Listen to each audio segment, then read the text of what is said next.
Wow. I just saw Mother. It was a very. Oh god, I don't know how to describe this movie. This review will be extremely hard to do because I cannot possibly do a proper review without mentioning every single insane stuff that is going on. And coming out of this movie, I'm right now like 2 hours after seeing this movie. I still need some time to process it.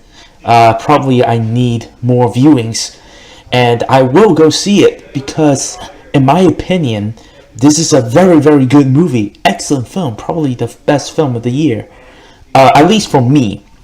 But however, I read a lot of reviews, and and the thing you will hear many times is this film is not for everyone, and I would totally agree with it. There will be people making a lot of negative comments on this film, which I would accept because I would completely understand because it's not an easy film to watch, and I really liked the imagery it was using.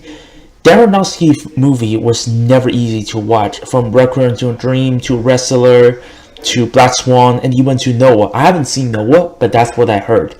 At least for Black Swan, that was a mindfuck. Oh, and not forgetting The Fountain. The movie is very metaphorical.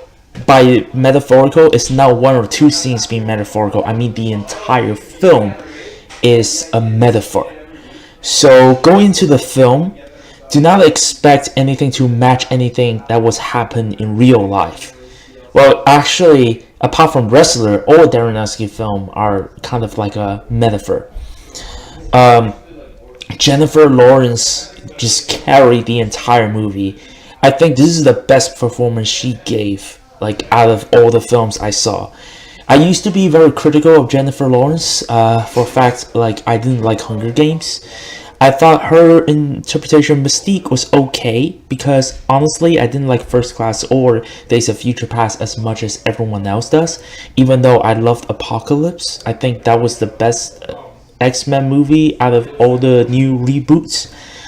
However, I felt like this is her best performance. Javier Bardem was creepy as fuck. Like whenever he was there, he's just terrifies me. His performance, Michelle Pfeiffer, Ed Harrison, and all the supporting cast, they were excellent.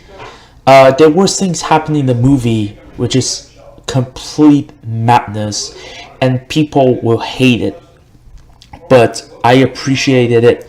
I really want to go into more detail, but I can't because, like I said before, one, it will involve a lot of spoilers. Two, I need some time to think about it, and I need more than one viewings to fully appreciate this movie. But I do know that I'm gonna love it. And one thing I can tell you for sure is that like this movie has almost no music. Well, I think 90% of the time this movie has no music at all. So that's what I really enjoy. So most of the elements, the most terrifying elements, comes from the sound effects that this film has. As for negative, the only negative I can point out, I don't. Some people say the pacing is an issue. It works for me because the content of the film requires it, so I don't really mind that. Some people also say the handheld camera was a problem, but again, I don't have a camera with that because it's following one person's perspective, Jennifer Lawrence's perspective. So I don't have a problem with that, and it has very unsettling effect. I think it's a good way of shooting the film.